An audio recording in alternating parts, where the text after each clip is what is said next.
میرے محترم پرنسپل صاحب، معزز اساتذہ کرام اور میرے عزیز سامعین گرامی، السلام علیکم۔ آج مجھے جس موضوع پہ لب کشائی کرنے کا موقع دیا گیا ہے وہ ہے کرپشن۔ دلوں میں حب وطن ہے اگر تو ایک رہو، دلوں میں حب وطن ہے اگر تو ایک رہو، نکارنا یہ چمن ہے اگر تو ایک رہو، دیمک کی طرح کھا رہی ہے اس ملک کو کرپشن، میٹانا یہ ناسور ہے اگر تو ایک رہو۔ صدر ذی وقار، یہ وطن عزیز پاکستان اپنی پیدائش سے لے کر موجودہ دور تک کئی مسائل کا شکار ہے۔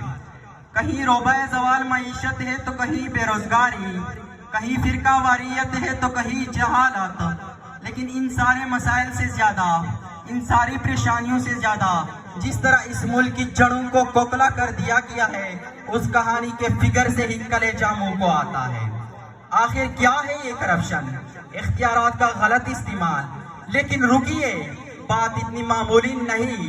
اس کرپشن کی وجہ سے آج میرا ملک اربوں ڈالروں کا مقروض ہے۔ اس کرپشن کی وجہ سے اولاد برائے فروخت کے بورڈ لگ رہے ہیں۔ اس کرپشن کی وجہ سے غریب کا بیٹا اور بیٹی اپنے حق کے لیے مر رہے ہیں۔ اس کرپشن کی وجہ سے میرے نوجوان خودکشیاں کر رہے ہیں۔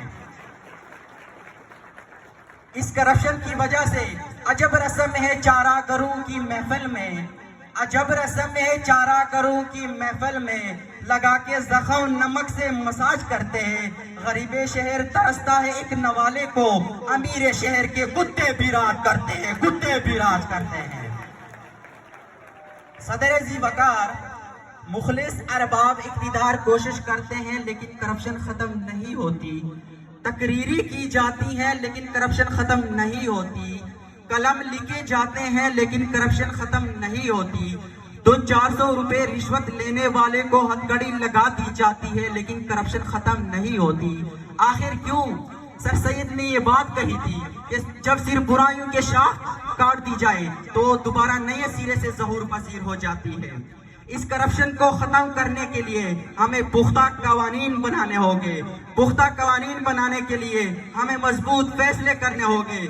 مضبوط ہونے کے لیے ہمیں متحد ہونا ہوگا، کیونکہ قومی اتحاد ہی کرپشن پر قابو پانے میں موصول ہے۔ لیکن صدر ذی وقار، ہمارے پاس تو اتحاد کی نعمت ہی میسر نہیں۔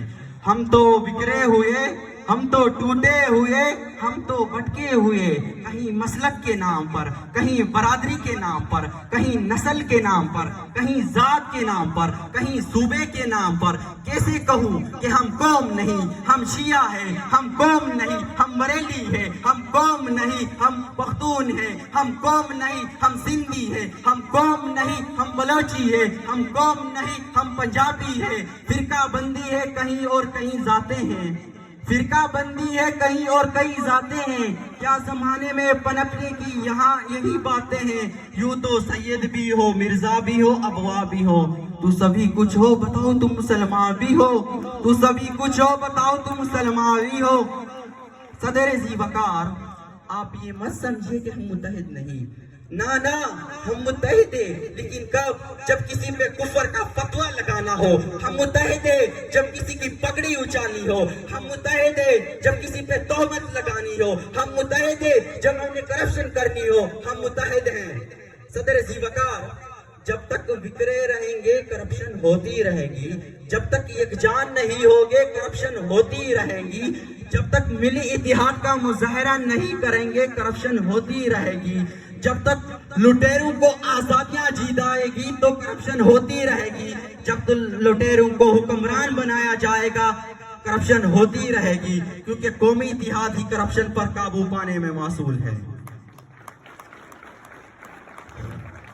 صدر ذی وقار، کیا ہم اسی پیغمبر اعظم و آخر کے ماننے والے ہیں کہ جس نے فرمایا کہ رشوت لینے والا اور دینے والا دونوں جہنمی ہے؟ صدر ذی وقار، آج ہر شخص اس سے بے نیاز دکھائی دیتا ہے، ہر شخص اس کاروبار میں ننگا دکھائی دیتا ہے۔ اس کاروبار میں اگر کوئی بے نیاز ہے تو وہ یقیناً اس دور کا ولی ہے۔ چپڑاسی سے لے کر صدر تک، کلرک سے لے کر گورنر تک، ہر شخص کے ہاتھ لگ رہے ہیں اس کرپشن سے۔ کیونکہ یہاں ایمان کا سودا ہوتا ہے اور تہذیب بکتے ہیں، کیونکہ یہاں ایمان کا سودا ہوتا ہے اور تہذیب بکتے ہیں، یہاں فرمان بکتے ہیں، یہاں ایمان بکتے ہیں، ذرا تم دام تو رکو، یہاں ضمیر بکتے ہیں۔ صدر ذیوقار، اس وطن کے مقدس وطن پہ کرپشن کے لگائے ہوئے زخموں سے ٹپکتا ہوا خون ہمیں یہ دعوت فکر دے رہا ہے اور یہ بات کہہ رہا ہے، اس وطن کا ہر بچہ، ہر نوجوان، ہر بوڑھا، ہر مرد، ہر عورت اس کرپشن کے خاتمے کے لیے متحد ہو جائے اور مسجد کے ممبروں محراب سے لے کر اقتدار کے ایوانوں تک، ایوان زری سے لے کر ایوان بالا تک، سول کوڈ سے لے کر سپریم کورٹ کا، غریب کی جھوپڑی سے لے کر امیر کے محل تک، کارکن کے نعرے سے لے کر سیاستدان کے چیخ تک، سکول کے پین سے لے کر یونیورسٹی کے آڈیٹوریم تک، ہمیں ہر جا یہی صدا سنائی دے کہ ہمیں کرپشن سے نفرت ہے، نفرت ہے، نفرت ہے۔ تب جا کے کہیں کرپشن کا خاتمہ ہی ہوگا، کیونکہ قومی اتحاد ہی کرپشن پر قابو پانے میں موصول ہے۔ والسلام۔